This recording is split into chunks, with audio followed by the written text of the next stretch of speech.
Hopefully I'm not your first class of the day, but if I am, welcome back.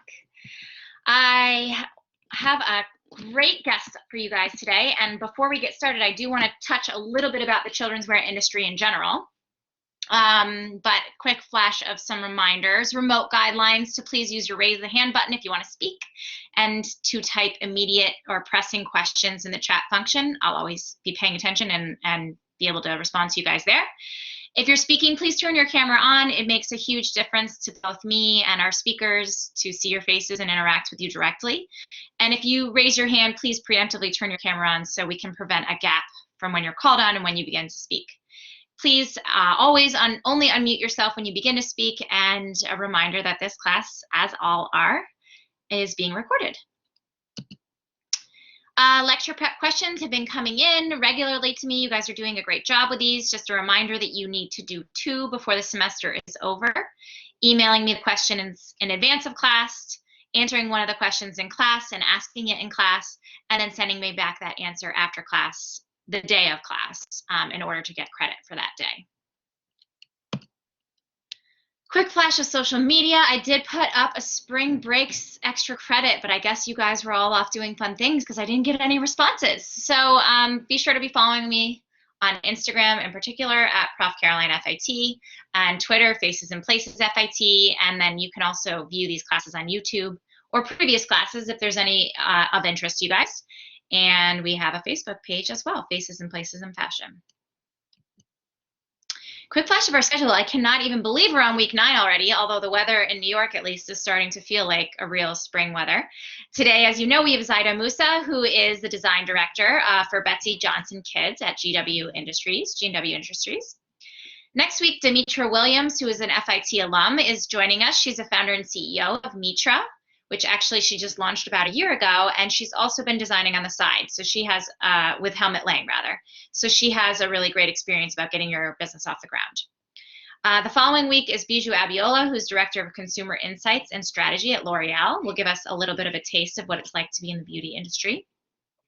Owana Botez will join us the following week, a costume designer in theater, opera, and dance. And then Rachel Landy is a Vice President for Global Merchandising at Kate Spade. She'll be joining us in week 13. And week 14, to round us out, Fashion Services Network will be joining us with a panel. Week 15 will be your final. The final is basically a take-home essay based on your experience here in class. So the more notes you take and the more direct comments you can make about your class experiences, the better you will do on that final. You'll have about a week to complete that between week 14 and 15. So just to touch quickly and briefly about children's wear, as it is a little bit of a different animal from women's wear and other main areas of focus here at FIT. For the most of history, children were dressed just like miniature adults, and there wasn't too much difference between what a grown-up woman was wearing and her child, her daughter, or a grown-up man was wearing and his son. And by the end of the 1800s, their clothing began to look a little bit different and kind of took on the look of uniforms, which you can see kind of exemplified on the right side of the screen with the way that the little boys are dressed. Girls' outfits were dark with mid-calf skirts, stockings, and high-button shoes, and clothes were made extra large so they could grow into them and were mostly hand-sewn. The William Charter Company began in 1865 and became one of the largest children's underwear companies, and today it is known as Carter's, which is actually still has the largest, if not, or maybe one of the largest, but the largest share of the children's wear industry today, which is actually still quite small comparatively to some of the companies that have a very large share in women's wear. You will note, and something we can chat a little bit about with Zaheda, is just how varied the children's wear market is and how many different vendors there are, so that everyone has a lot smaller of a pie than you would maybe see in a women's wear floor. Following the wake of the women's wear industry, the children's industry followed, which was in the late 19th century. Manufacturers were able to make sturdier clothing, and sizing became more standardized after World War I. The influence of TV and radio caused mothers to dress their children like people they saw on screen, and advertisements became directly targeted to children, and each age group was influenced by different programs and stars as TV was on the rise. One thing that is really important to note that's very different about children's versus women's, which may sound obvious, but is definitely a little bit of a culture shock if you ever make the transition between the two, is just how many different size zones there are for children's wear. Kids grow fast, and so they size out of things fast, which makes a very nice demand for a customer base. But at the same time, it also means that sizing and getting the right designs right for the right sizes is a really big, important part of the job of a children's wear designer. So Leia, an infant, is the newborn to 18 months age group, and then you move into toddler, which is like 12 months to 5 years, and then into big kid, which is 5 years to 14 years. And it's really interesting. Personally, right now, with having a 5-year-old, it's a really big challenge transitioning from that toddler look into the big kid look, and trying to find that sweet spot of what works really well for a 5-year-old when it could be also something that a 14-year-old might need to be wearing. The industry debates whether the traditional size categories really reflect a child's age and maturity level. I will say my 5-year-old is typically in a size 8, so in my case, it's not always exactly lined up, but I think for smaller kids, it is a lot of times. And today, about 1/3 of children and adolescents in the US are overweight or obese, and so a traditional sizing is affected by this. And I think that's something that we are seeing a lot more prevalently out there, is the offering of big sizes or plus sizes in kids. And preteen sizes for girls and boys, also called prep, student, or teen, typically offer more sophisticated styling than girls and boy sizes. As I was just touching on, there I think is definitely a marker for that older big kid versus the younger big kid, and it really changes when they start to pay attention to fashion. Some areas of note: testing and safety are much stricter in this category. There are a lot of safety precautions to take into account. Drawstrings are a challenge, buttons and how they pull are a challenge especially when you're dealing with baby sizing. Licensing is a big part of success in kids, which is something that Zaheda will be able to touch upon with Betsy Johnson's license. Recent increase in challenging gender norms, I think that has changed a lot of the way that this entire market is looking, as people are less concerned about their girls wearing pink and their boys wearing blue. And big kids are now greatly influenced by social media, which is a much newer phenomenon. The fact that most 10 to 12-year-olds already have their smartphones and are able to react very quickly to what other people out there are wearing really changes how fast they are adopting trends and how much trendier those kids are dressing. Does anyone have any comments or questions before we switch gears to chatting with Zaheda?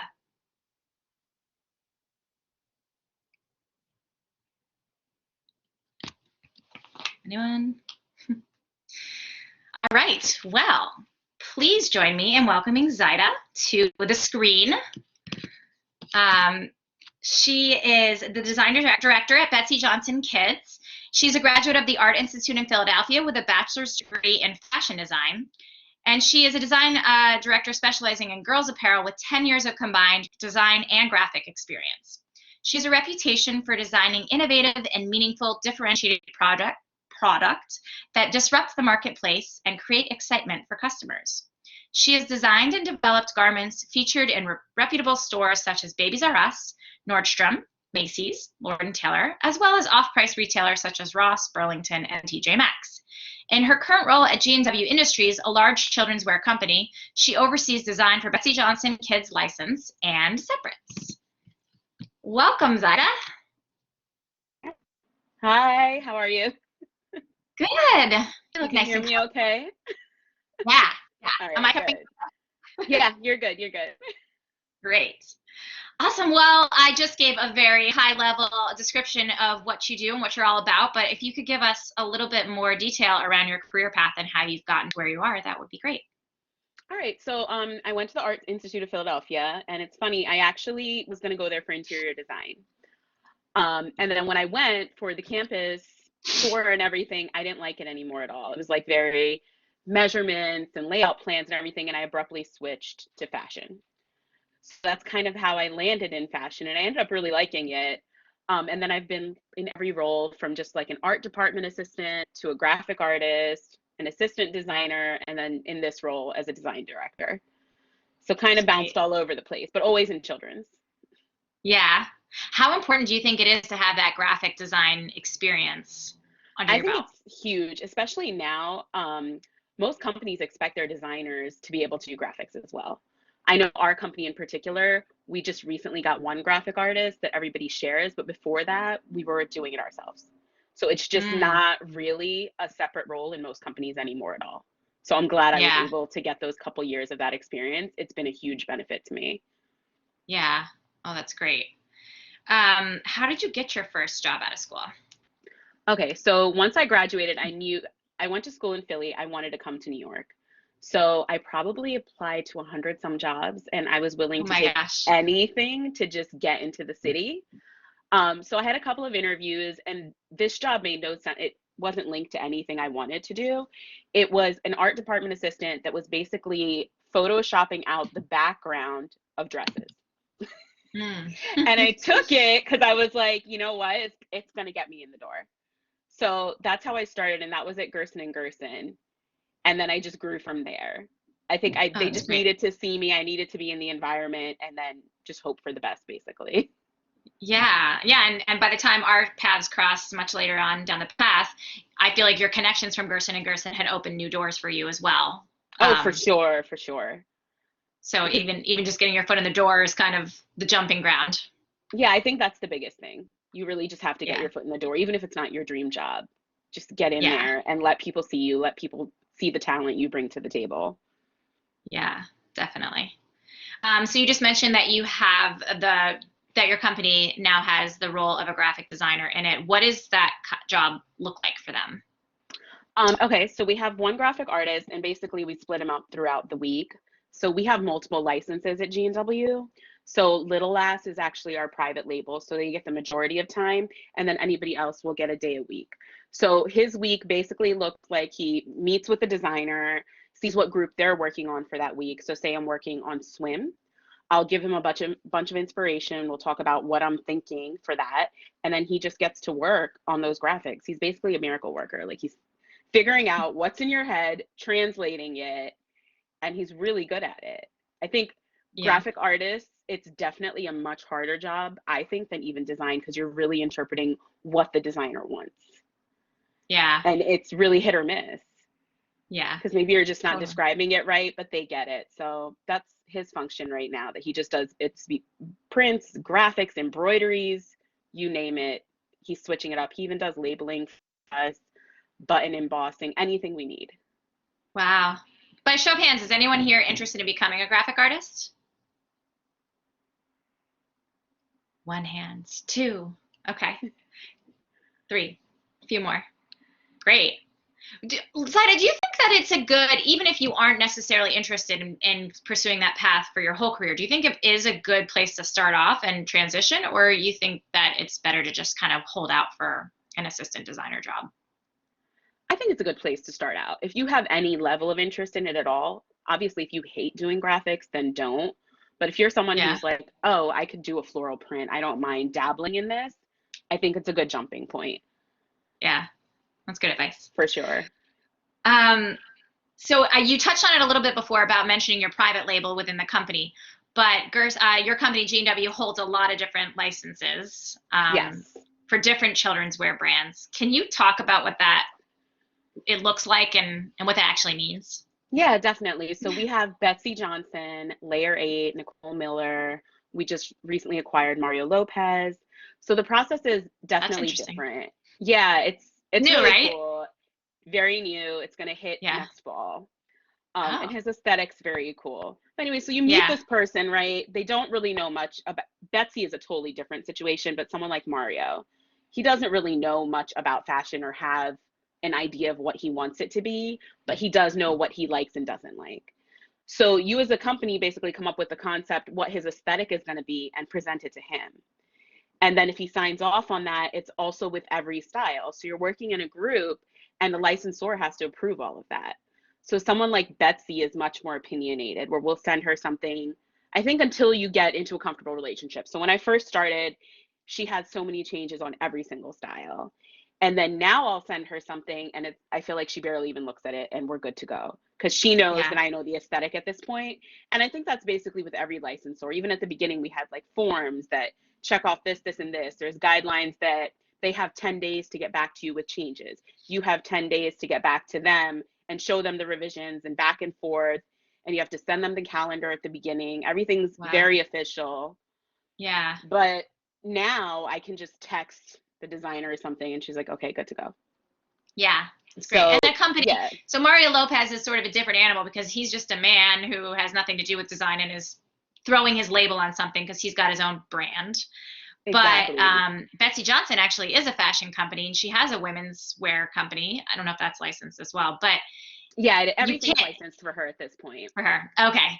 But you wouldn't, as a designer, you wouldn't typically use the same women's wear company and children's wear company together because typically the companies that you work with are specialized in the size zone that you want to be Oh, working in. definitely, definitely.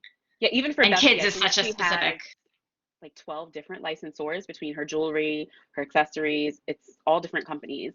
And then So we all many. collaborate with each other as well. So I'll collaborate a lot with bedding and socks because their prints and things are very interchangeable with children's. Yeah, that's great. And it helps. I mean, it helps for her brand that they would all be married up. If she approves the Definitely. print for someone in one license, you'd think it would work for another license. Usually. And that's where it was like Yeah. challenging at the beginning too, because it's a lot of things, right? You have all these licenses. You're not really sure. You're like, I did like it there, but now I don't like it here. So sometimes you end up spinning in circles, especially when it is someone like Betsy who has a strong design background. And I Right. mean, she could just come up with a trend out of nowhere and you're not seeing it anywhere else. And Yeah. it's and children's wear has to be very saleable.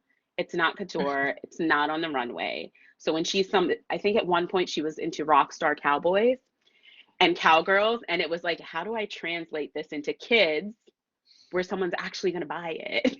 Yeah. So that's where it's like a little bit of a struggle, but we figured it out. It's definitely Yeah. challenging some days.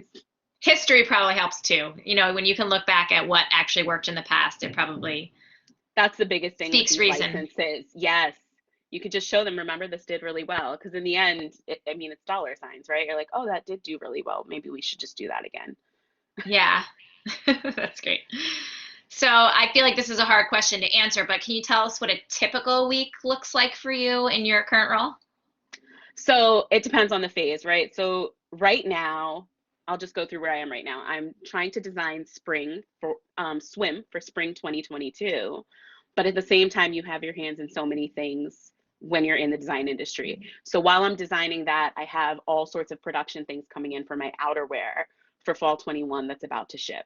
So you're going through approvals for that, fabrications, buttons, whatever it might be. So you're doing the approvals, you're dealing with designing this new group. I also interact a lot with the buyers on what they're seeing on groups that we have shipping right now. So with Betsy, we do sleep, we do underwear. So those are constant ongoing categories, which we're probably doing about 8 collections a year. Wow. So yeah, it's constant shipments. So you have that back and forth with the buyers, those approvals. It's it's constant. So Yeah. you're designing the future and you're also working on the present, right? Because you're working on holiday that's coming in. You're approving all those things. You have things that are currently shipping, so those samples are fully coming in. We call them, PP samples, pre-production. So you have to approve those as well. And then anything that we're currently working on, we have fit samples coming in. So I'll have fit sessions at least 2 to 3 times a week to make sure that's going well. So you're living in about 3 seasons at any All point, at once. Yeah. all at once. So it's about balancing that. And I feel like when you're in multiple licenses, that is really challenging to get organized and be like, okay, I'm going to be on this group today. We're going to do the fits for this. We kind of have a system down at this point, but also with COVID, there's a lot less people. So things are crazy right now. Yeah. Yeah. What is your current situation with COVID? Are you like going every day, every few days? Yeah. So we're in office 4 days a week. We're at a 60% capacity. So that's what we're working with. So it's Yeah. only 60% of our design team. I think design in particular, we're 6 people short at this point.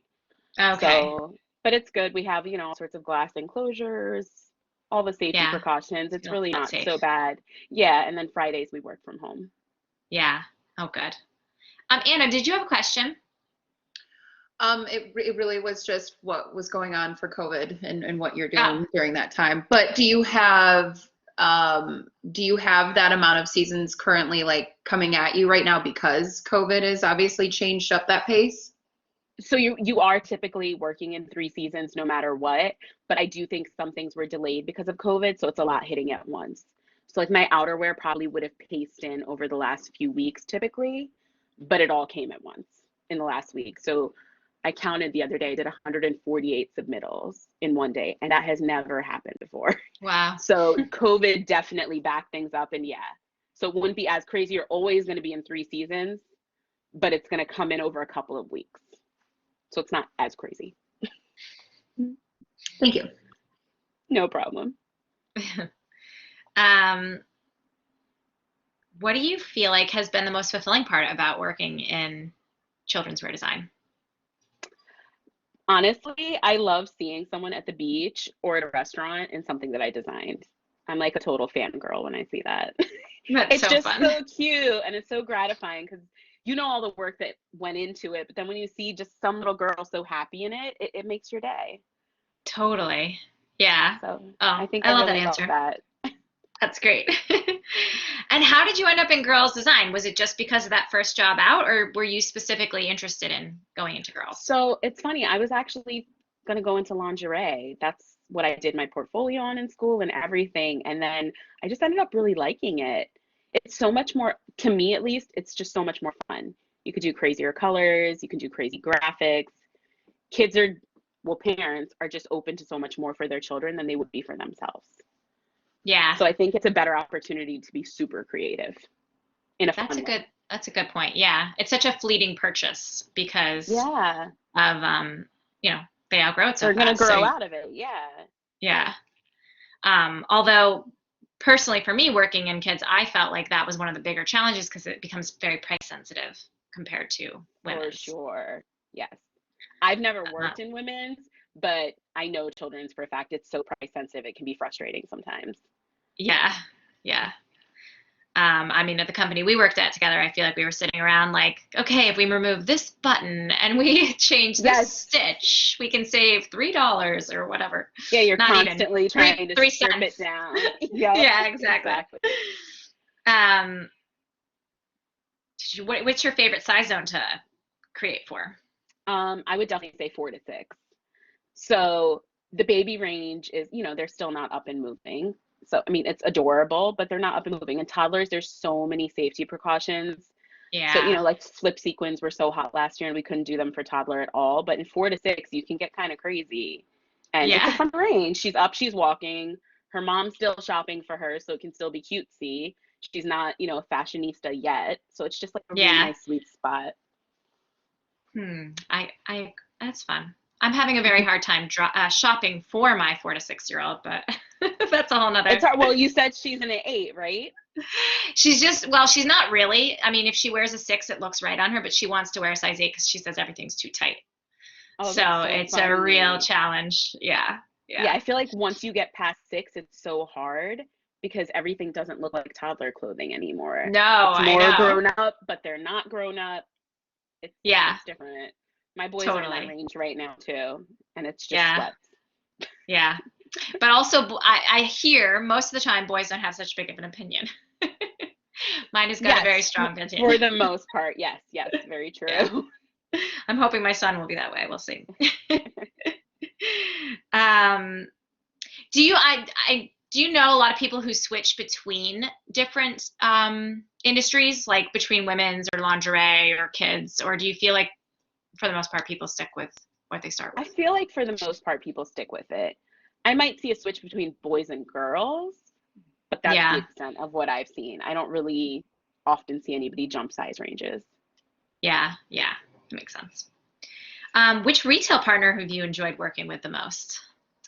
I would say Bloomingdale's. So Betsy Johnson and JoJo Siwa did a collaboration in 2019, and it was exclusively for Bloomingdale's. How fun. And it kind of goes back to what you were saying That's a good earlier. marriage. I missed It, that. That's cool. yeah, it was amazing. JoJo Siwa was like a young Betsy Johnson, is what it felt like as we were designing it. It's just all Yeah, decked out and crazy. It just really, it was a good fit. And with yeah, Bloomingdale's, it's not price sensitive. So we were able to do all sorts of crazy things, which is something I always So wanted to fun. do in kids. And we didn't have to strip anything down at all. So by Yeah, far, and the floor setup was beautiful. Like you just get a lot of credit for what you did. They give you an entire floor setup. You see the whole collection together. it's It's great. it's great. Yeah. Accessories too. Yeah, we did so we collaborated with the Steve Madden team. And they did hair bows and backpacks and Oh, shoes. so So it was fun. just it was a whole floor setup. It did really good. Yeah, that's awesome. And that's also really fun once it starts selling really well too. Yeah, of course. Who doesn't want to see that feedback? Yeah. So one of our big topics that I've been talking about this year is sustainability, and just wondering if your current company is doing anything around that, or if it's flying around with any of your customers as So a we've big talked topic. about it a little bit in Leia and blankets. It hasn't been feasible as of this point.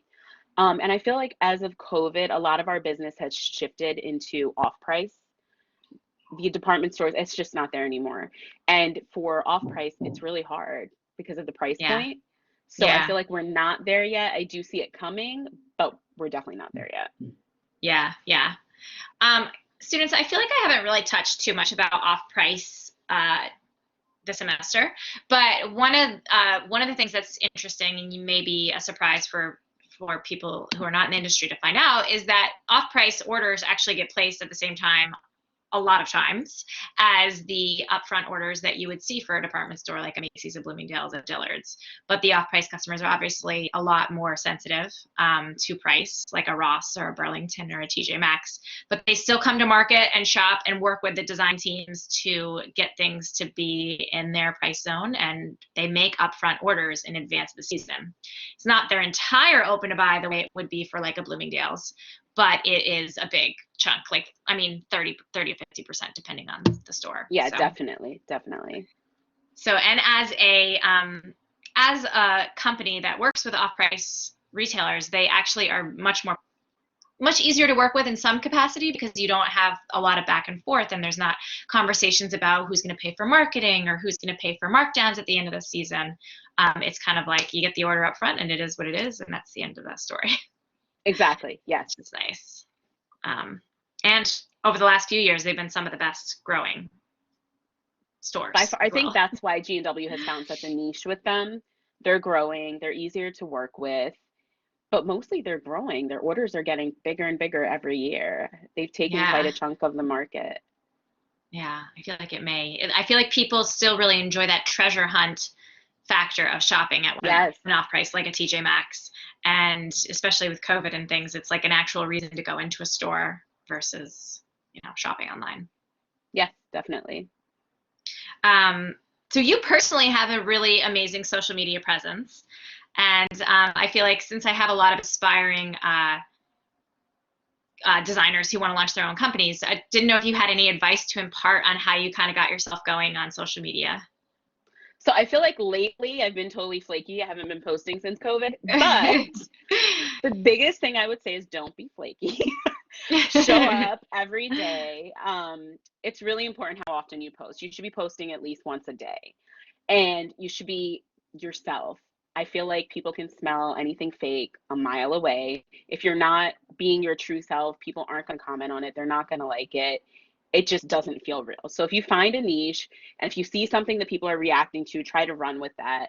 And it is kind of like a hit or miss, right? Like you're just throwing pasta, something's going to stick. I had talked to a friend of mine. She has, I think, 200,000 followers, and that's what it is. Oh, She's like, wow. every day I feel like I'm just throwing something, and sometimes it sticks and sometimes it doesn't. And I think you just need to constantly engage, have your, run a story every day. People like that. Comment back to people when they comment to you, and not just, a vague thank you. In real life, you wouldn't do that. It would be like a conversation. So pretend like you're having a conversation with this person so they have a reason to come back to your page. I think those were the biggest things that worked for me. And I would find accounts that were very similar to mine and like their things and follow them, but not just to get the follow back. I think the more you engage with them, you're going to attract people. Yeah, And similar it works people. for me. I just need to really start focusing on it again. Yeah, well, I mean, hey, it's been hard working remotely and then now being back in the office. I feel like it changes Yeah, everything. definitely. Yeah, definitely. Yeah. I just threw your handle into the chat room if any of you guys are looking to follow along. So it comes from a mom's perspective, but I feel like you take your fashion eye into it too, so it's really cute and fun to follow. Oh, thank you. Is there anything that you feel like you did while you were in college that has been super valuable to you? Any clubs or activities or internships? So you I was an recommend? RA, so I wasn't able to do a lot of clubs, but I did study abroad in Italy for 6 months, and I would highly Mm, recommend that to anyone. If you have any opportunity to study abroad at all, just do it. Like I have yeah, zero regrets about that. I feel like it was such great exposure, and it was just it's a good time. College is the perfect time to do that. yeah, yeah. That's good. That's good advice. What are some of the biggest trends going on in kids wear right now? So it's so funny. This year, everything is about just comfy cozy. I think because of how many kids are virtual schooling. So like tie dye has been such a trend for us. Joggers and comfy tops, just different comfy fabrics. We normally do fleece, but we have like these really nice plush fabrics this year. And it's just been focused around that. And for spring, we have like these neon sherbet colors that are so nice. Um, but nothing Oh, that's crazy cute. trendy or uncomfortable. That's where every single buyer that comes in, that's all they're like, the comfier, the softer, that's what they're looking for boys and Yeah. girls. Oh, good to hear. I need to go check out what you've got for my picky kid. How do you feel like you stay on top of what the trends are in the marketplace? So we used to shop a lot prior to COVID. We would do a Europe trip twice a year. And then we also have fashion snoops. So I feel like that's really good. They shop everywhere for you. They put trends together. You can look at their site. And then we also have a European service. So she goes and shops all over Europe. And then I want to say bi-monthly, she comes in and shows us all her samples. Oh, cool. Yeah. So that's how we do it. Um, We see she didn't used to do children's. She recently started for us about 2 years ago. And that's been a huge asset because she's constantly shopping. Even if it's yeah, not every 2 months, I want to say at least once a month she's sending us pictures. that's awesome. That's really great. Um, Students, by a show of hands, how many of you have used Fashion Snoops? I feel like you have. I see about 5 hands, 6 maybe. Use I feel what? like you guys have free access to it. Am I right? Howard, did you have something to say? Yeah. Yeah, you I do. didn't hear Yeah, what I you feel like said, that's it's why. oh, oh, Fashion Snoops, or if you're using it or not. I checked it out once. Yeah, some of my students from the business school, I know definitely use it regularly for assignments and have found it valuable even for student work. But Yeah, no, it's a helps to keep great you in, asset. It's a good site. yeah, they do a good job. Um, have you ever had to lean on your network to move your career forward? Any stories to share? So are you referring to my social media network or just people I know? Either one. I feel like as my social media has really helped me out in the interviewing process because when people go through and they look at my Instagram, they understand my aesthetic and what I'm about. And I feel like that has helped me a lot. And for sure, every time I've been looking for a job, you reach out to people you've worked with in the past or someone that knows someone. For me personally, I feel like it's always worked out with a recruiter, but I have tried. And you just Yeah. don't know. Like even now, I'm looking for an assistant. So I've been reaching out to everyone in my network. It's just there isn't a lot. I feel like people left the city. I'm not sure what happened. It's a lot Yeah. harder than it has been in the past. But I Yeah. probably reached out to everyone I've worked with at some point to see if they knew anyone. Yeah. And we have a posting online, but it's Send it not to really me. bringing in a lot. We may have some students here that are ready to go, Yeah, depending on for how sure. soon you need them. Yeah, pretty soon. Okay. We've been looking for about Yeah. a month. Yeah, we've been looking for about a month. But I'd say, yeah, just in that way. Or if I've taken a freelance Yeah. somewhere, that's always given me a good connection as well. That's a really good point, though, because I feel like we talk about networking, and oftentimes you think about it networking for yourself and networking up, but you need to network down as well because you get into this position where you need to make hires, and the more people you know, the more people you're talking to, or the better relationships that you've made and impressions that you've made, the more likely people are going to just kind of feed you Yeah, really throw people strong at you. Yep. candidates, which is great. No, it's And true. Go ahead. oh, I was going to say, you mentioned recruiters. I don't know do you have any advice on how you first got connected with recruiters, or, is it more just LinkedIn? I want to say LinkedIn. Yeah, actually, the recruiter I use the most, she is from LinkedIn now that I think about it. Yeah. She just saw my profile, and at first I was kind of like, who is this? It's weird. You don't know if it's real or not, but I Yeah. shot over my resume and she found me my last two positions, and it's been really great between my portfolio and my resume. And I feel like she goes over everything with you first, so you don't end up going to this interview where it's just not a good fit. And Yeah. obviously, I'd say that now for the level I'm at. When I was an assistant, it was just, going online and trying Yeah. the best. I definitely wouldn't have used a recruiter for that. Yeah. Yeah. Um, but I feel like that is a really good point. And I'm blanking on if we've discussed it at all this semester, but LinkedIn is such a good, valuable tool that being connected to people just leads to more connections down the road. So Yeah, I think students should it's be definitely using it underutilized early. for a lot of people. Make it Yeah. look good. Put like, don't just, Yeah. type in random things. Make it look really good. And recruiters definitely go through it. And I think companies too. I constantly see that people have viewed my profile. Yeah. So I think it could lead to a lot of good leads. Totally. Yeah, definitely. Um, what do you feel like is one thing you didn't know when you first graduated that you kind of wish you'd known then? One thing that I wish I would have known.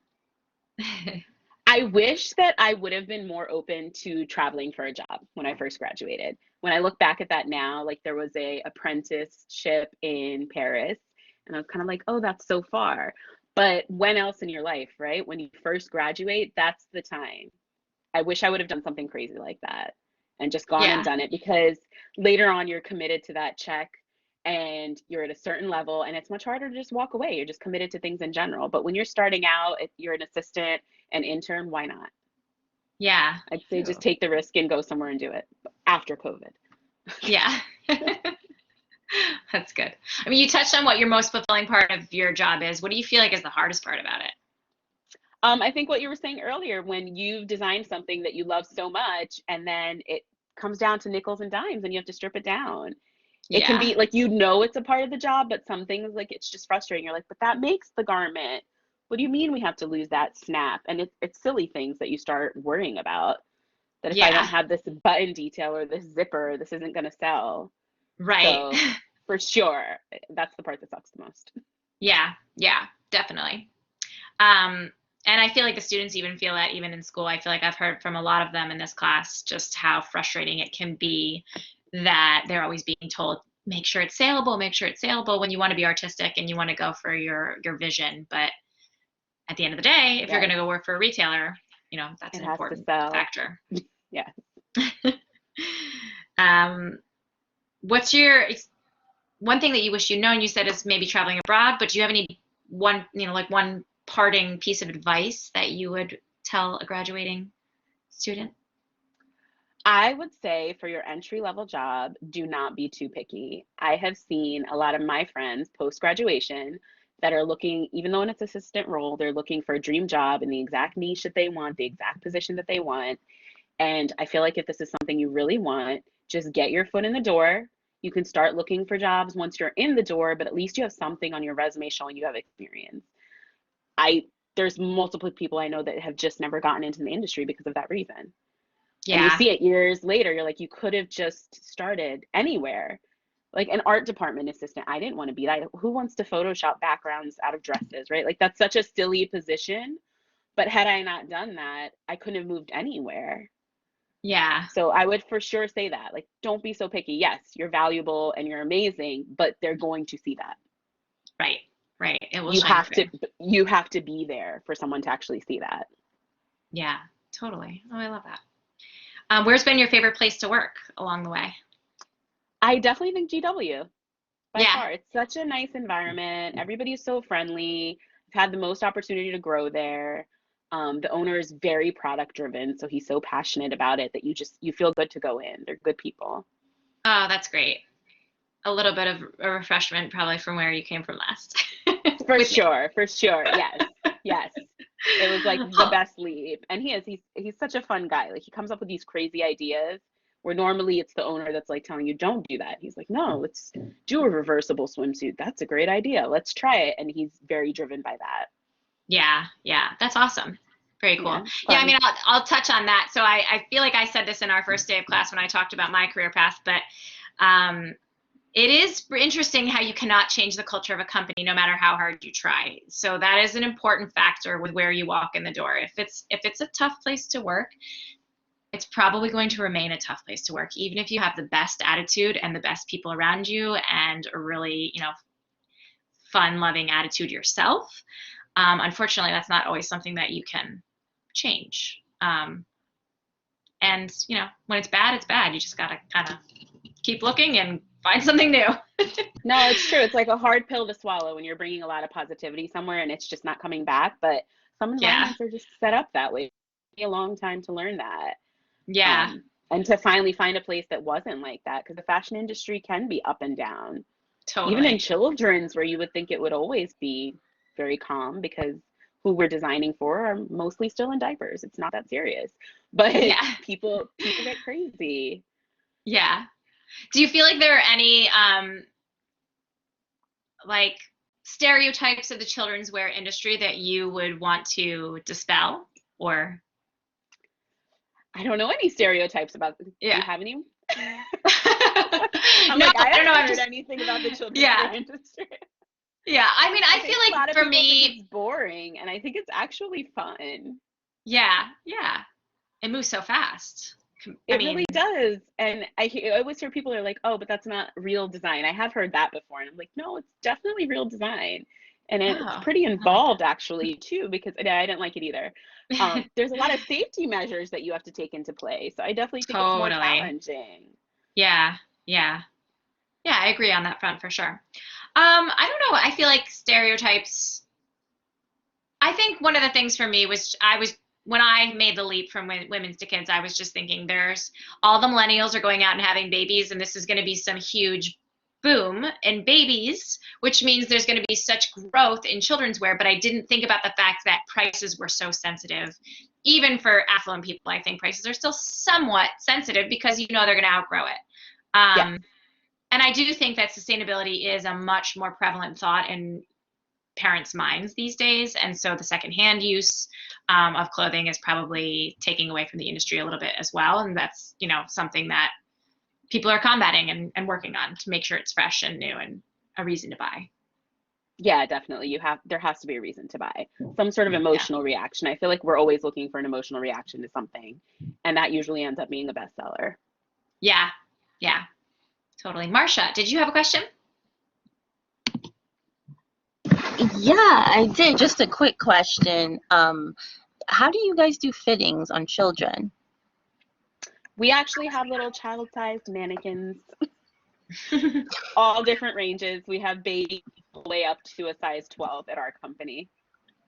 And then we even have little weird heads that you can fit headbands and hats on. Those are a little weird.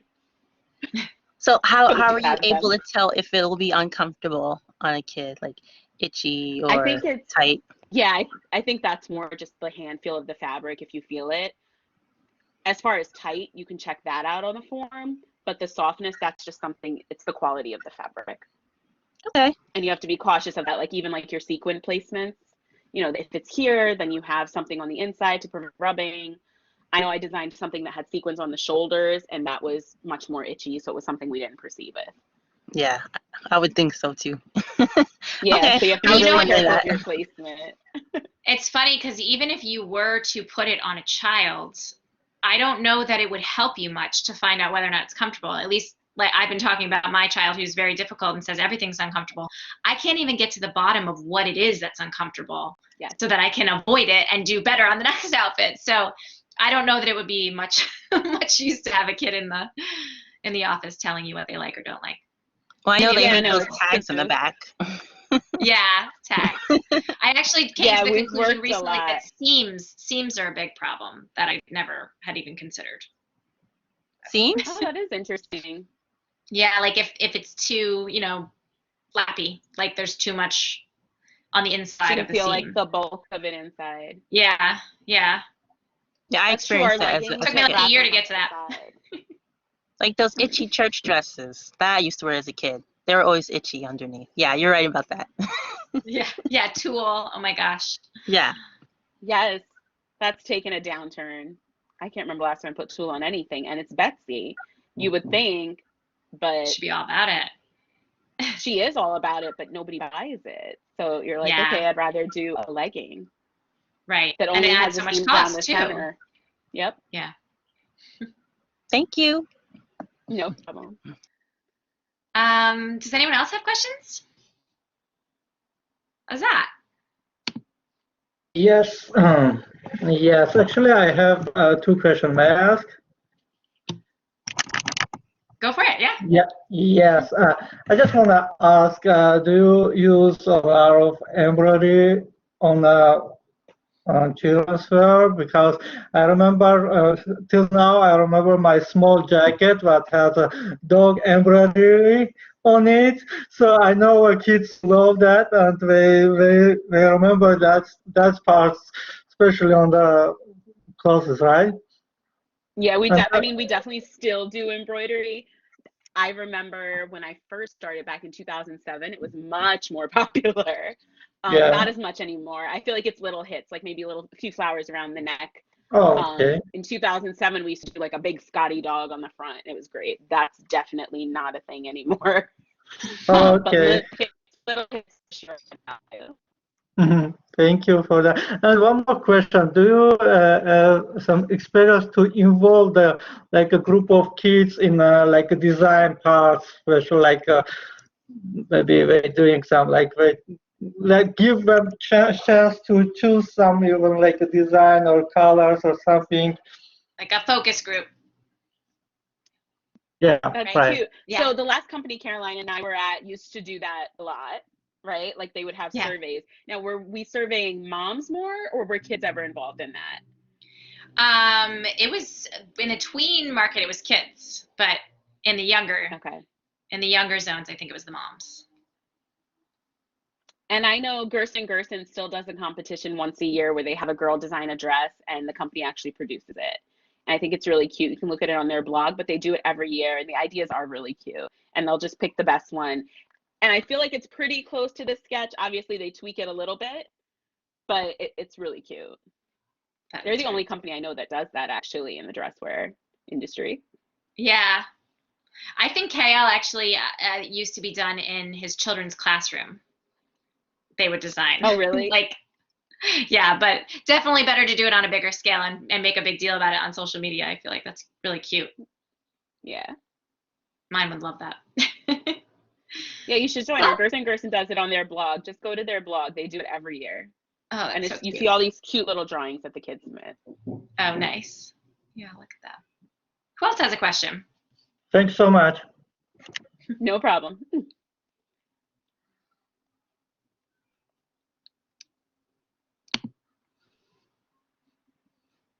Does anyone else have questions? I know I got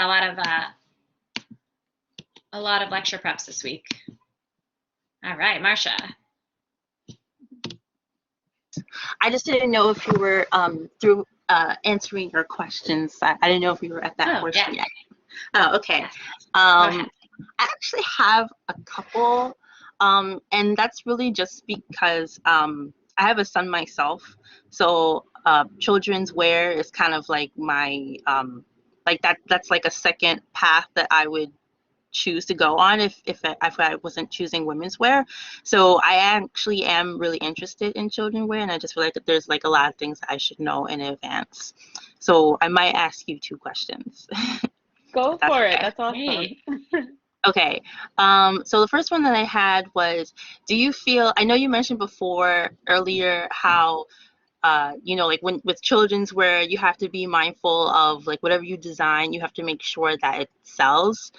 And I'm interpreting that as something that is pretty like, I guess, like wearable, I guess we would call it in the industry. But for me, I was wondering if you feel like children's wear has the potential to become something more unconventional, especially, you know, considering how the styles that we have today are changing compared to what we used to wear throughout the past couple of decades. So do you feel like they have the potential to be more unconventional, especially considering Betsy Johnson style? Or do you just feel like it's better if, children's wear stays at like the standard that it's at now, where it's like just wearable, simple, and they grow out of it and move on to the next thing? No, I definitely think there's pockets of unconventional that do really well. It could even be something as simple as reversible garments. In the last 2 years, those have done phenomenal for us, whether it's just a jacket or swimwear, so they're getting two uses out of it. And then I don't know if you've seen the jackets that turn into backpacks and stuffed animals. No. Those I forget the brand. I can send it to you after, but those are doing really well too. So I think anywhere you do shake it up, they do like that. Or even boys' coats where you can zip off the sleeves and then it's a vest. I think if anywhere you could take a risk and it would do well, it probably would be in kids, as long as it's adding a level of functionality to it or something fun that the kid would gravitate towards. Do you think that is counting their age range? Like, I know obviously if they're toddlers, they really won't pay attention to what they're wearing, but do you feel like that would start at a young age, like around the 4 to 6, well, I don't know about 4, but like I guess 6 to 8 range, 8-year-old For range? sure. I think feel my like they're boys more bold notice these all days. sorts of stuff like that. I got them these really cool shirts at Zara a couple weeks ago, and they actually had an applique pocket on it, but it was functional. So it looked like it had a fanny pack embroidered, but you could open the pocket and put things in it, and that's their favorite shirt. Like, this is so cool. It opens up. I can put things in it. So yeah, for sure. I would say around age 5, that probably starts, where they Okay. kind of care, right? You're in the store and they kind of care that it does something cool. Yeah, I do for sure know that girls would be more focused on shopping for clothes than boys would. I know my son doesn't really care what I get. He hates clothes shopping, but I do feel like girls tend to be very opinionated when they're shopping for their clothes, from what I've noticed. So, and especially now, I feel like, especially with social media, they want something that will make them stand out on their YouTube channel or their Instagram page. Oh, of course. Yeah, that's a big thing. But I think with boys, interactive things are really popular. Like if you go through an H&M, flip sequins, boys liked that. They had them on so many boys' garments. And then they have like this clear effect where you turn the shirt and it turns into a different image. And then you flip it back and it's a different image. So interactive has been an up and coming thing, and it changes every year. Would that be like a glow in the dark shirt or something? Yeah, even that is something interactive. I feel like boys are very into that. Yeah, I see that they only get interested if it's like a graphic t-shirt with like their favorite video game on it or character, like something that they know other kids know, like the characters. That's the Yeah. only time I've seen my son interested in his clothes. Yeah, licensing is definitely bigger in boys. But I Yeah. think any like functional little thing, they love that too. Okay. And I guess another question that, I kind of want to ask you a third one too. I don't want to take up the time. But like the second question I would ask Totally, you go for it. is, okay, I'll ask the third one.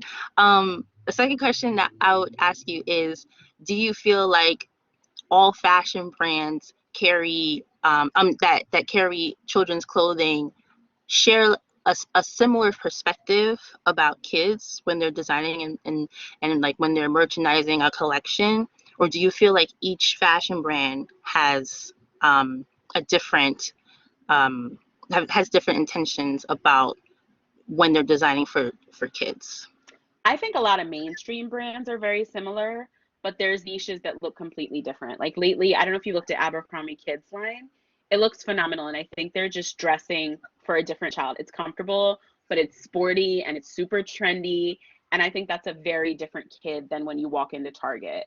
But Target's a good example too, that they have multiple brands now. Like they have Art Class. It's slipping my mind what the other one is. Oh, Cat and Jack, and they're all for a Yeah. different kid. So, right, it's the same components of children's clothing, but aesthetically, it's for a different child, and it's for their personality. Okay. So I So like, definitely think same items approaching a different customer. so something like Ralph Lauren, you feel like whoever is buying it, their kids has a different lifestyle than a parent whose kids they shop for it at the Gap. I think so. Okay. Those two are very similar, but still to a degree, I still think the Gap is a little bit more fun. Yeah, for sure. And I guess my last question I ask is, what exactly about children do you find inspirational that, takes you through your creative process? Just how active they're going to be in the clothing. I feel like you have to take that into consideration whenever you're designing anything. For girls, it's just every type of girl, right? So we have like a Nicole Miller sports line that we do, and she's super athletic, but then you have like this whole princess look where we will try to get some mesh or tutus in. So I just like envisioning what kind of child is going to be wearing this.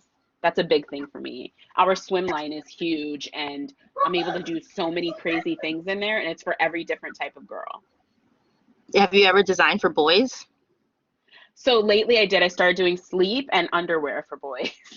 So that's been a different experience too. I never thought I'd be, it surprisingly is. My boys have been so into it. They're over my shoulder when I'm designing it. And I would have never thought either the way they transition. So when they were in toddlers, they were like in briefs, right? Then all of a sudden they discovered boxers, which is a trend in boys. So around age 5, they all seem to want boxer briefs. And that's something I would have never known. And that's how the selling reports too, that around size 5, they stop selling the briefs and start selling boxer briefs. Wow. And then eventually that size shifts into actual boxers. Yeah, I noticed boxer briefs are more comfortable on them. And also, Yes. I don't want to put my son on the spot, but he always likes his privacy these days. So if he's wearing briefs, he doesn't want to feel like, you're looking at me. It's like, No, it's more like it's true. pants. Yeah, I thought So, it was just my kids, but when I was talking to the buyer, it's a selling point. yeah, They boxer definitely, briefs are I think great. she said it was 80% of the business was boxer briefs versus briefs at that age. Wow. Yeah. That's good. That's cool. Thank you. Thank you very Yeah. much. Sorry, No I asked so problem. much questions. No, you're No, totally that was fine. great. You brought up sleepwear. I feel like sleepwear is something we didn't really touch on before about all the safety measures, but that's one where there's only like 2 different kinds of fabric you can basically use in sleepwear. So it's very limiting on a designer, but I feel like that's I when just learned that in the last few weeks because we designed a couple of things. We thought they were fine. Obviously, the fabric was flame retardant, which is fine. So either you have to have tight fitting sleep, or if it's a looser fit, it has to be flame retardant. But there were also other things that we didn't know. The bow can only be a certain size. So even if the fabric is flame retardant, we had to shrink everything down to 1/4 inch. Oh, wow. And even if you have a ruffle, it can't be bigger than 1/4 inch because it could catch on something. Oh, interesting. So yes, sleep is very specific. We had to go back through and remove a lot of things. Wow. When it's tight fit, you're good. As long as it's tight fit, the fabric doesn't have to be flame retardant. You have to put that big yellow label on it. Yeah. But yeah, it's very limiting. Yeah. So it's definitely more about the prints and graphics there. Yeah. How do you feel like is the best way to stay informed with all the different safety measures? I mean, we do usually it through our production team, and they reach out. So sleep was a new category for us. So they actually had to have their factory look into it. And that's what happened. We designed everything initially thinking, okay, it's flame retardant, it's good. But once the factory looked further into the safety measures, it turned out there were so many things that we didn't even know. Even the spec has to be different for the loose fitting. So it's almost 2 inches smaller. It's very specific. Oh, wow. Interesting. I remember, I may have already mentioned this in a previous class, but I remember I got hand-me-downs for my sister, for my niece who's 11 years older, and things had changed in safety. I'm like, I know that this is not safe anymore. Yeah, no, it's true. It changes. Should I put this on my kid? I don't know. Yeah, exactly. Yeah, and that's hard for us too. We're very reliant on the factory letting us know what changed. It's not like this big, letter comes out every year to the children's industry letting you know. You kind of have to do your due diligence before shipping the product. Totally. And I think it's California, right, where any person can just shop the racks and see that you've done something wrong and sue the company for it. Yes. So it's a real risk. I mean, it gets caught. People find it. Oh, no, definitely. Yeah. Everything gets caught, even price discrepancies. Yeah, always. Students, what other questions do we have? Jack.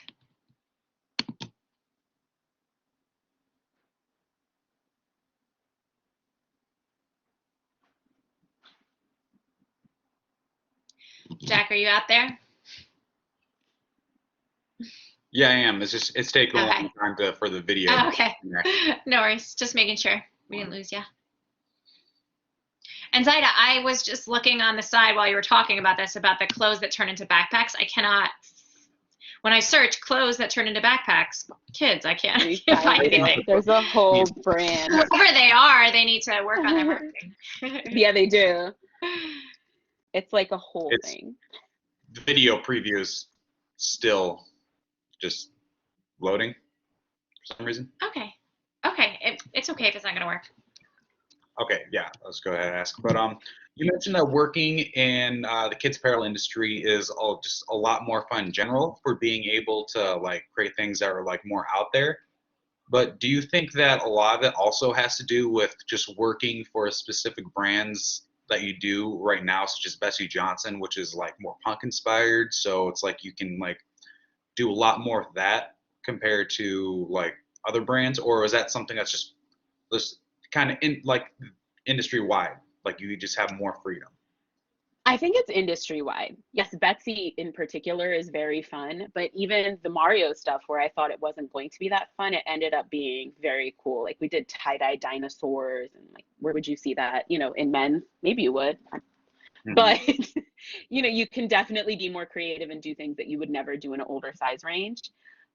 Even our little ass and little lad, I feel like those are very basic, but they're still very fun. Like the consumer they're targeting is a very basic consumer, but you still have unicorns and mermaids and really cute things, and just like this level of silliness that I don't know if you could really do in women's or menswear.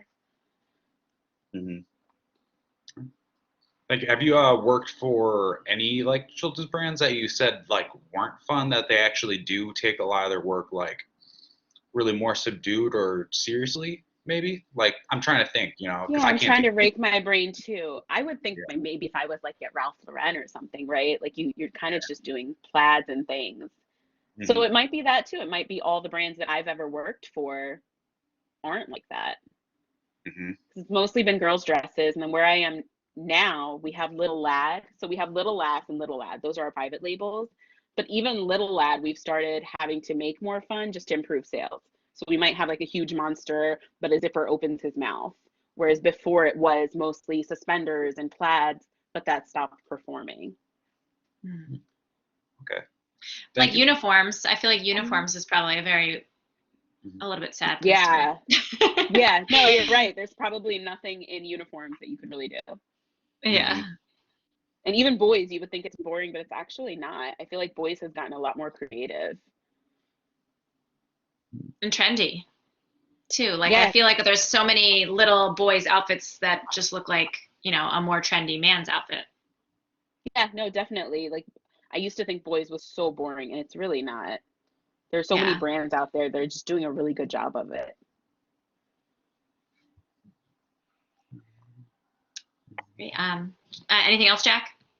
No, I think it's all. Yeah. Thank you so much. Okay. No problem.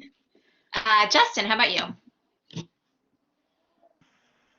Hello. Hi. Hi. So I have a question. Do you see more gender neutral clothes coming into kids? That's a great question. Yes, for sure. That has been a huge trend, I want to say, for at least 3 years now. And it's just growing bigger and bigger. So we actually do, I feel like I see it the most in layette. In We're what? starting to see it in layette. So that's our baby size range, newborn to infant. So gender neutral is growing the most there, in baby blankets, baby accessories, all of that. We get a lot of requests. I'm starting to see it in toddler. We don't run a line that's completely gender neutral yet. It's mostly in our baby items, but I definitely am seeing it in other places where they just don't label it anymore. Right. It could be a pink and gray tie-dye, but it's for anyone. Interesting. It's kind of refreshing to see that. I like it. For sure. Thank you. Yeah. Jack, did you have another question? Yeah, going off of what Justin said, have you had any like pushback or criticism from like any like gender neutral kind of style clothes from kids? Because I know like within the fashion industry, androgyny or gender neutral clothing being like still somewhat kind of newish, like, or at least coming into the mainstream, still gets its criticism alone. But I would imagine that having that creep into children's clothes probably would be more of like a more sensitive like area to some people. I think that's probably why most of the requests we've gotten for it are in baby. I think it could maybe be an issue in older size ranges, like people aren't that accepting of it yet. You know, like if you did another thing, Target again, right? Because I feel like they do a lot of that, but I feel like they have a lot of gender neutral in their store and they haven't gotten any pushback at all. But someone like us who's shipping to multiple stores such as TJ Maxx, Marshalls, we might have a bigger issue. But when you're doing it in baby, nobody really notices, right? Because if you're shopping for baby shower and you don't know the gender, it's kind of helping you out. And in general, I think that's a trend right now for babies. I've seen gender neutral nurseries, like that's just a movement there. And I don't think anybody's criticizing that at all. But in the older size ranges, I'm curious.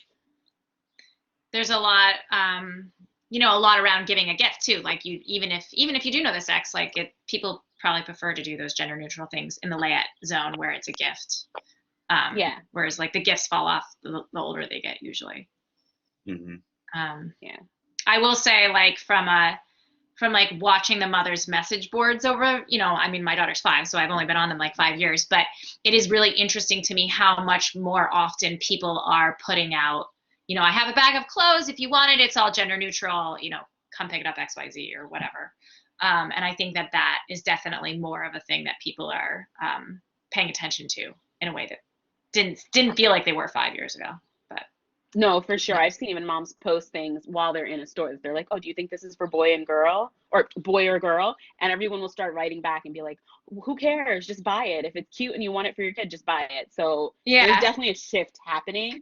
I haven't seen it in our company where we're comfortable doing it in older size ranges yet, just in the baby group. That's interesting. I wouldn't really have guessed it would start with baby clothing, at least. I wonder if it has something to do with the parents being typically in control of what their children wear. I'm from the Midwest, so I know people have a little bit more conservative views out there. Yeah, it could be. Go ahead. Yeah. I was just going to say, if you have a child who prefers to dress, you know, if you have a girl who prefers to dress more like a boy or a boy who prefers to dress more like a girl, their bodies are pretty much the same. It's not like adult man and adult woman where you have a lot more, you know, typically you have a lot more of a shift in the way that their bodies present. So I feel like if you have a child that prefers that opposite sex clothing, you can just go to that floor and shop it more easily. I guess it's not necessarily the same thing as gender neutral, but you know, if you're a little bit more fluid on like what you want to put your child in or what your child wants to be put in, then I feel like you can actually do that crossover a lot more easily than you could if you were a grown human. I don't know. Yeah, I've seen a lot of brewing in the mom boards too, where they're like, can they just take the labels off in stores in general and not have a boys and girls section? But I don't think that would go over well for most of the country. There's pockets of the country where maybe it would be okay, but there's definitely people who want to shop by department. Yeah. So we'll see how that plays out. There's definitely we'll see how the mentality is shifting. Exactly. So it's only a matter of time before we get to the tipping point, and it's more of the majority. Thank you so much. No problem. Marcia, did I see your hand back up again? Did you have some things? Hi, sorry again. I was actually wondering the same thing. You guys were just discussing it. I was just wondering if you thought that they would ever get rid of the boy-girl section and just have one section, or if you think they would keep the boys and girl section but have start having more a third section for unisex.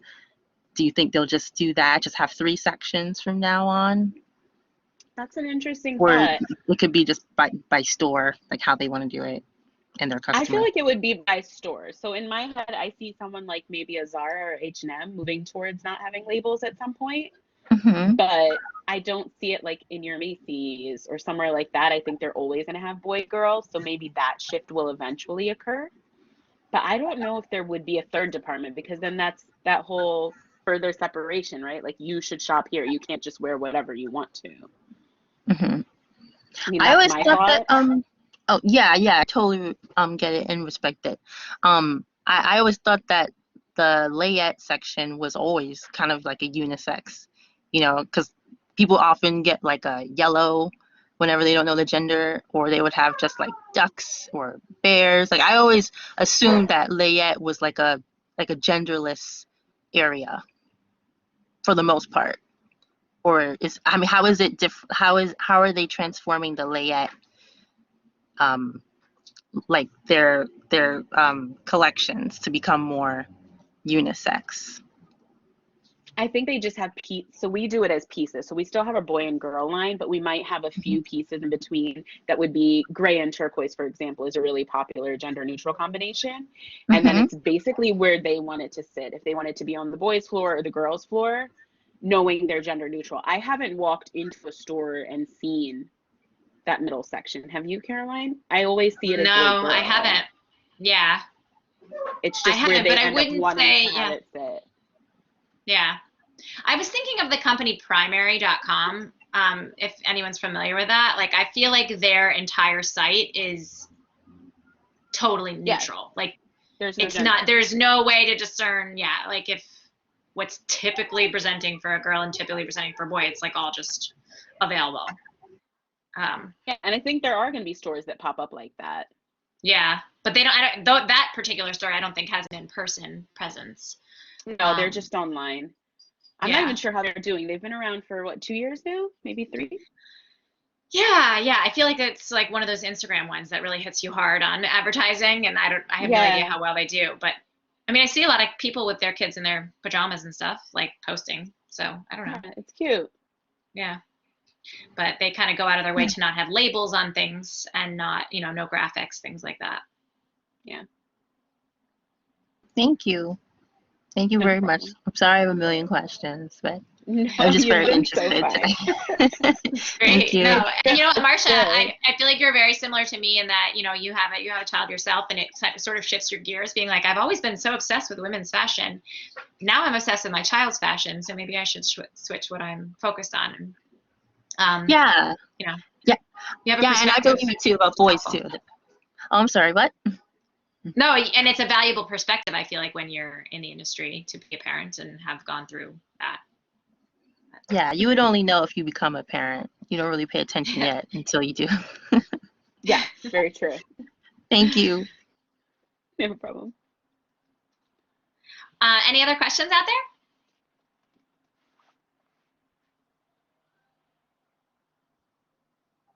I think that's it. Zaheda, it's been so wonderful to see you kind of in the flesh. Yeah, you too. Thanks so much for having me. This was fun. Great. Well, we'll be in touch, and have a great day. Yeah, you too. I'm gonna find that backpack and send it to you. Oh yeah. Let me know. I'm actually interested to see that. All right. Thanks, everyone. Thanks. Thank you. Students. Thank you. Bye. Thank you. No problem. Thank you. Bye. No problem. Students, I was just going to end with attendance question in person, since it seemed to go over well last time and we have a good chunk of time. Wondering if you would want to pursue a job in children's wear design after what you learned today, and why or why not? Jack, you want to kick off? I would definitely say that my interest in children's wear has definitely increased after that, because for me, like, children's wear is like, I probably thought about it zero. Yeah.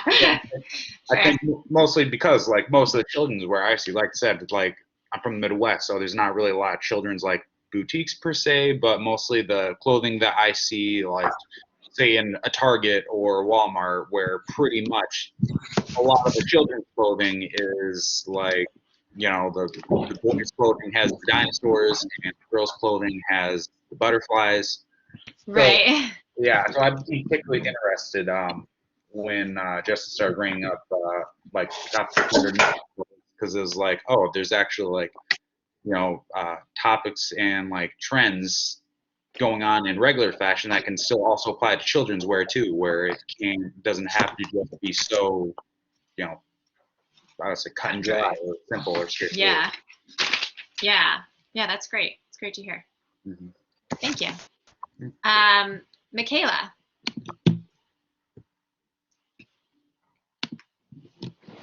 I'm sorry, can you hear me? Yes. Hi.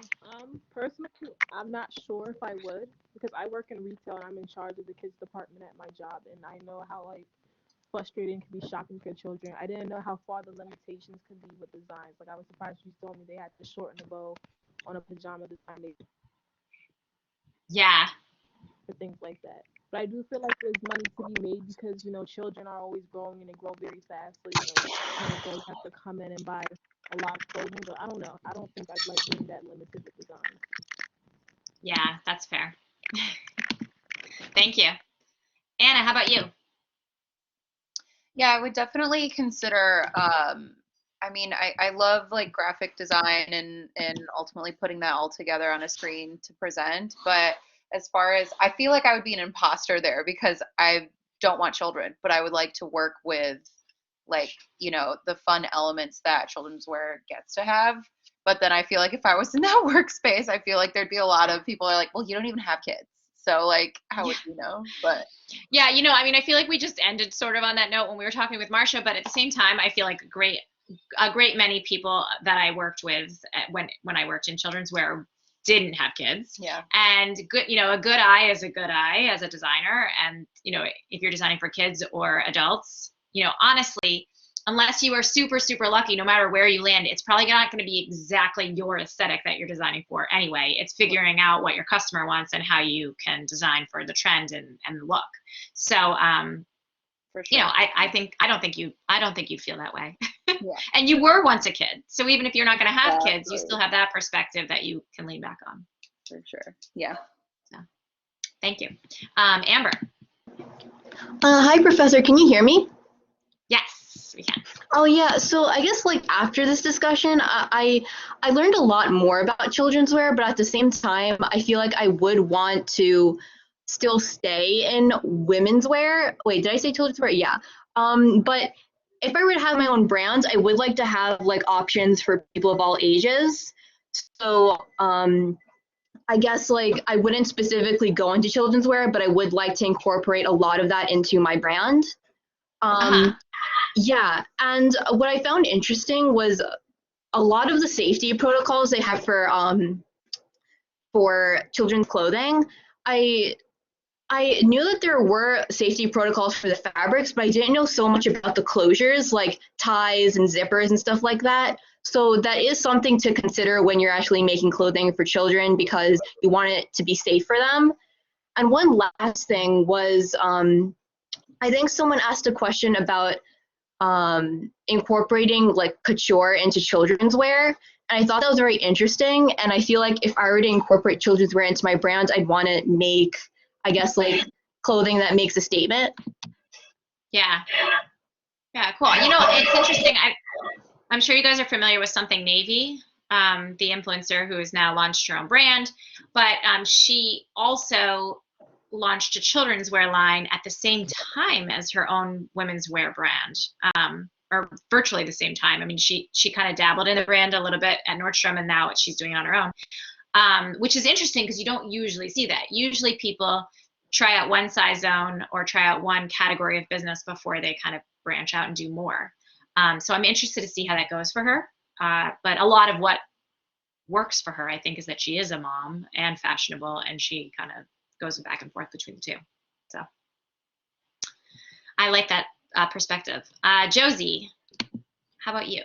I think it sounds really fun. I really like colors and prints and like big graph. I think this is a good description. Yeah, we can tell. Yeah, and I think that designing with the concern for like safety, like the closures and the fabrics and everything would be kind of a fun like challenge, mixing that with the more colorful prints and fabrics and stuff. Yeah, I like that. I like that take.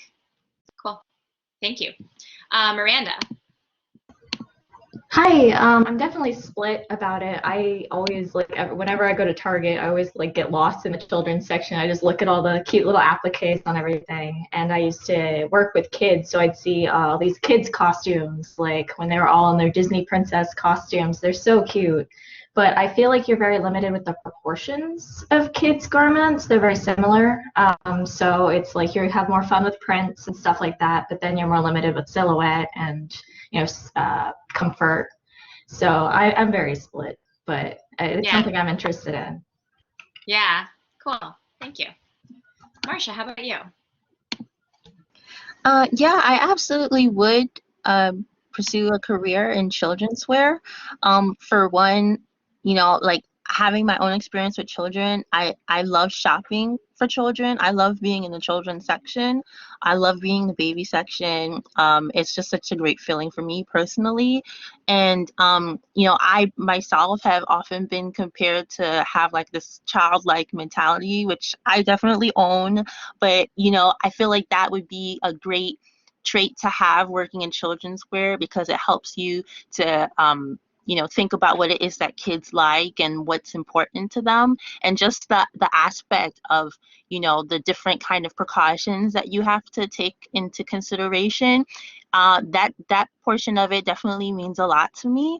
And I just feel like I would be very passionate working in that field, just because as a parent it's just so important to make sure that all these things tie together when you're creating a collection. So I just feel like it would be like a personal level for me. I feel like it would be a good fit. Yeah, cool. Great. Thank you. Philip Michael. Mike? I feel like, did you tell me on the first day that you like to be called PM? Am I making that up? Yeah, PM is fine because often being a hyphenated name and it's two first names, people end up sometimes just saying Michael, so PM is just easier. Okay. But I don't know if I would jump right into children's wear right away. I feel like if I had a child, I'd design stuff for my child, of course, because it's my child. But Yeah, I that'd be think fun. I think with the way that I would probably design and with the restrictions that they have, I think it would be a little bit hard. But I think over time I would try to maybe assess that market, especially with the lack of like unisex, because um, I think kids are getting more creative and expressing their self a little bit more. That I think it goes beyond pinks and blues and things of that nature. So I think colors and Totally. silhouettes are definitely more expressive. Like if they want a pleated if a more masculine child wants a pleated moment for a skirt or anything like that, I think exploring mixing the genders and things of that nature. So Yeah, yeah. I do feel like there is a white space there that is probably going to get filled sometime soon, yeah, or started on at least. Thank you. absolutely. Mhm. Justin. Hi. Hi. Yeah, just like PM, I don't think I would just jump right into it, but I'll definitely be open-minded to it. I think it's very, um, you could get a little bit more creative with a kids wear, just like anything else. But even making like kids wear for like adults would probably be weird too. But something I probably haven't seen too much of. Yeah. Yeah. So I don't know. It's something to consider, or something you could definitely like go into a whole new world with. Yeah. Great. Thank you. Thanks. Allison, how about you? Hi, can you hear me? Yeah. Okay. I don't think I would go into it. Like maybe if I have a kid, then it'll like give me a new perspective. But I feel like most of my design elements are choking hazards. And there's like a lot of limitations. Yeah. Flame resistant and like the button size, and I don't remember what else it was like or something. I really like those surprising. details. Like I really like It's very surprising. Yeah. right? Like I like little beatings and stuff, but then like they might break it and eat it or something. I don't really know. So I feel like it wouldn't be a good fit for me. Well, interesting to hear. Yeah. Thanks. Jessie. Hi. Hi. I would love to design for like children's wear because I feel like if you see me, like I'm very like there's a lot going on here, but it's like every time I dress up, I always try to like put on like a different like vibe or costume, so I kind of relate to like a kid that way with like an imaginative mind. So I think I could design down the line. And I was thinking of like I know someone mentioned like designing for an adult, but like making like a kid's version of it. Like I would think that would be a cool concept to have, like, you know, like an older person, a little person, like the same outfit. So I see Yeah, that yeah. down the line. But definitely. If you don't follow Something Navy, you should check her out because she's definitely got that vibe going. In a more fashionable way than I feel like a lot of the Mommy and Me look Yeah, more fashion, like usually more looks. couture. Yes. Yeah, yeah, totally. Cool. Thank you. Azat.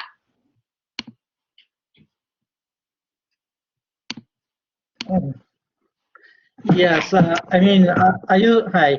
I used to work as a graphic design before starting fashion design. Yes, I would like to do some I will do graphic design for children's, but I will not go far because there's a lot of like details that is more like, you know, the kids like skin are sensitive, like more like it's a lot of maybe a lot of headache if you are not deep into it, right? You have to understand every like details, like choosing a right fabric, choosing the details like buttons or zipper, or not like making like how to say that, like it's I think it's very serious. It looks like fun, easy, but it's very serious to uh, have to work with children, to make something for children what they can use like wear, Yeah. because it's maybe like some kids like allergic skins or something like. It have to be like a more like I don't know. Yeah. Yeah, just graphic design I will do, of course. Thank you. Yeah. Thanks. Anyone else want to contribute?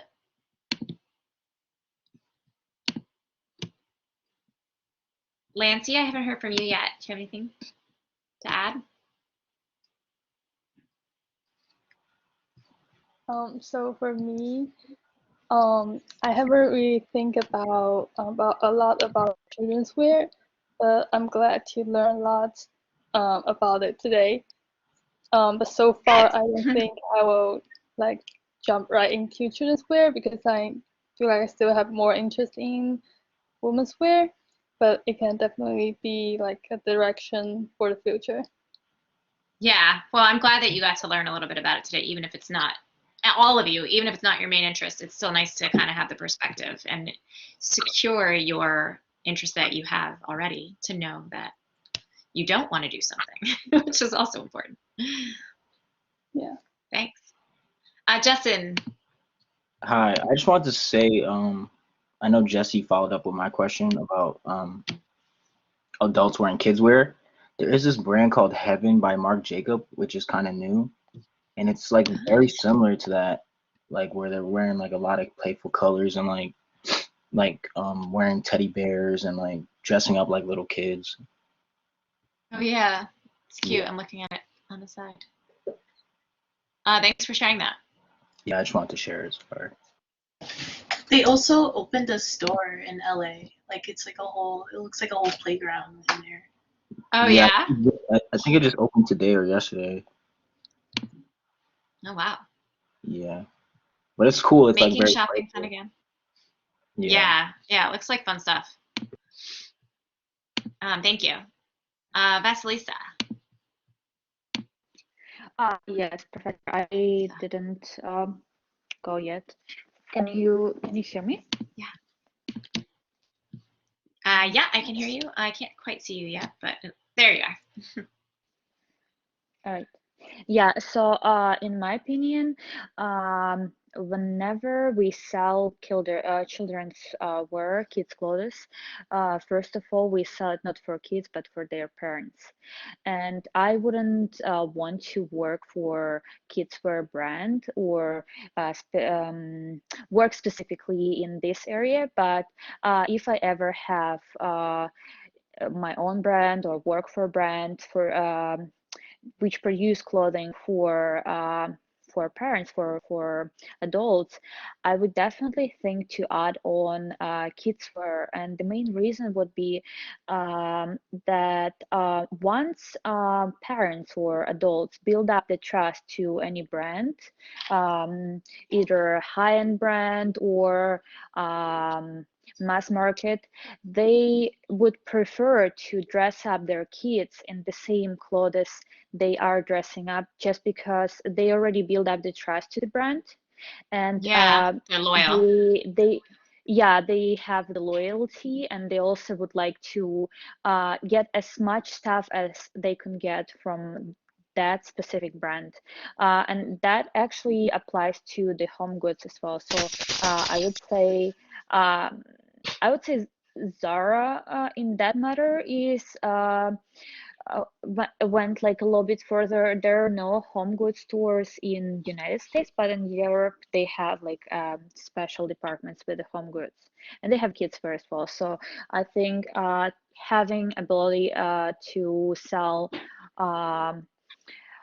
products or goods for different lifestyle or different parts of the like life for the adults is the big advantage and a big plus.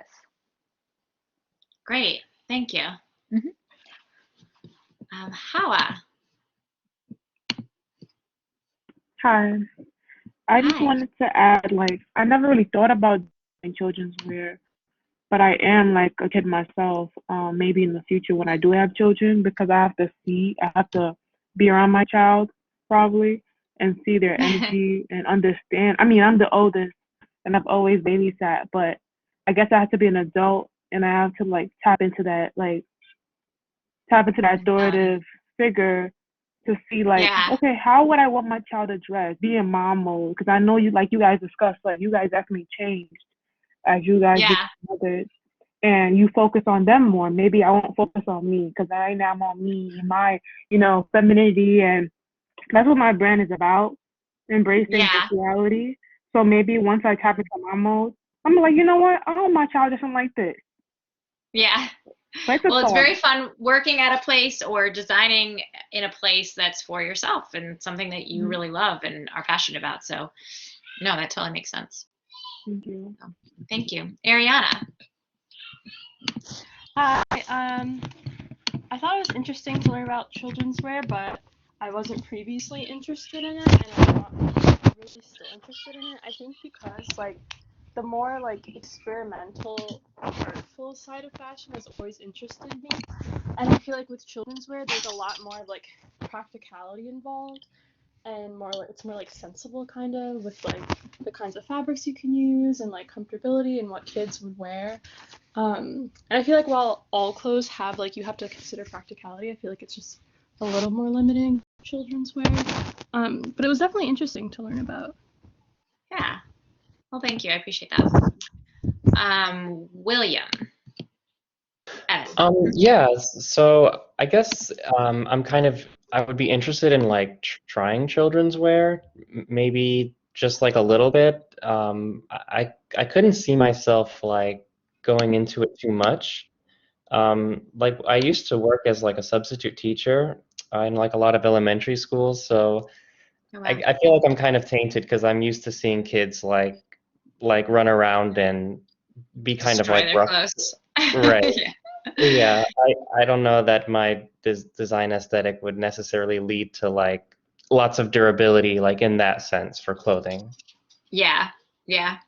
Makes sense. But I mean, I think the child aesthetic, it would be interesting to try out though. Yeah. It's fun. Thank you. Let's see. Jennifer, you there? I don't see her name actually. Okay. Kathleen? Hi.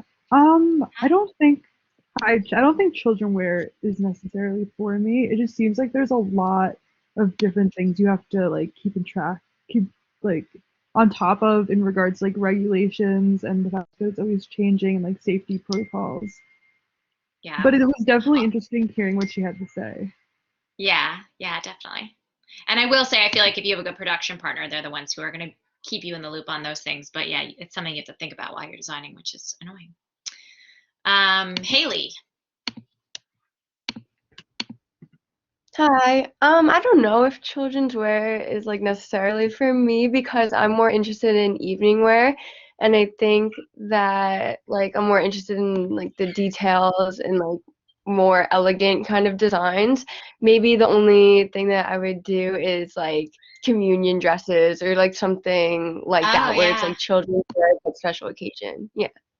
Yeah, that's cool. Actually, so the company I worked at with Zaheda really was a more formal girls' dresses company, you know, more in that like very tool driven, the way people used to dress for Easter or the way that they used to dress for Christmas, that sort of thing. But lately, I don't think people dress that way as much, so it's more of a limited audience.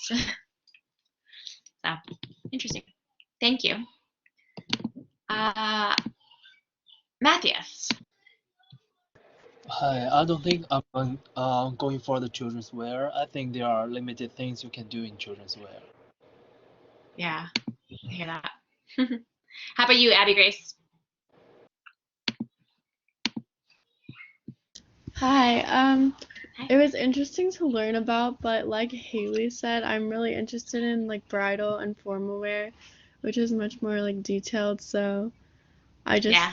yeah, it's not for me, but it would be interesting. Just Cool. not what I want to do. Yeah, you'd rather do what Karen was doing. I hear you.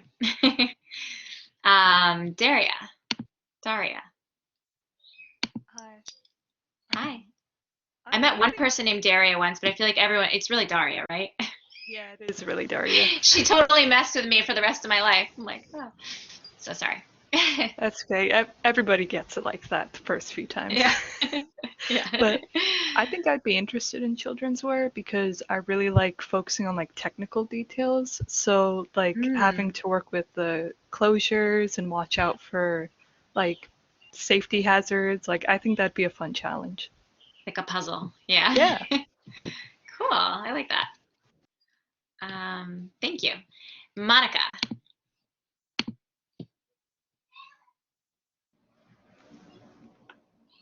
Hi. Hi. So maybe not children's wear design, but I think it was interesting what she was talking about the graphic artist and how that person has to kind of like interpret the direction of where they're going and kind of put that into print and graphics. So I think that would be interesting. Yeah. Cool. Thank you. Simone. Hi. Can you hear me? Hey. Okay. Yeah. Yeah, I'm not sure if I would design for children's wear, but I think I would definitely consider it. I used to work actually like in the Bloomingdale's children's department. So like Oh, yeah. yeah, it was like fun like helping the kids and like their like personalities are like developing. So like they kind of were like all over the place and like, you know, picking different things. So I think it would be fun and like challenging to kind of like work in children's wear and try and, you know, Yeah. Yeah. You have a leg up if you already kind of know the customer base. It's great. Cool. Jacqueline. Hi. I've never really thought about going into children's wear. I think my own personal design style it wouldn't really like blend well with children's wear, but today definitely brought a new perspective on it and made it a lot more interesting than I thought it was. Great. Thanks. Shuyun. Hi. Hi. So I don't think I would be interested in children's wear for now because I don't have kids and yeah, but it's interesting to learn much about it, and this is my first time to get to know more about children's wear, and I like the idea that it could be more creative on children's wear. So I may considering it. Just I'm not sure. Maybe not. Yeah. Okay. Thank you. Thank you. Caleb. Hi, Professor. Hi. So I don't think that my personal like design aesthetic fits well with children's wear, but it was really interesting to someone's point of view. I've never heard from someone in the industry before. Oh, good. I'm glad. Well, thank you. Zaheda actually texted me on the side that the name of the company she was thinking of with the backpack things is called Cupcoats, and this is it. Can you guys see this on my website? It's pretty interesting, but I also feel like this is the type of stuff that's gimmicky and totally works with kids. I'm gonna look at the backpack ones. They're more like hoodies, I guess, zip-up hoodies that turn into backpacks. Like this first one. Oh, look at that. That's a really good way to display it. Yeah, it does kind of look like Rockets of Awesome. Yeah, I agree. Sorry, my screen just went into infinity mode. But this is super cute. And I feel like something that both boys and girls can totally get into. Anyway, thank you guys so much. And yeah, I agree, Marcia. Kids' clothes are fun. It's that time of day where my dog starts getting really annoying, so I won't miss that when we go back in person. Hope you guys have a great week, and I will see you all next week for, oh, Marcia, did you have a question?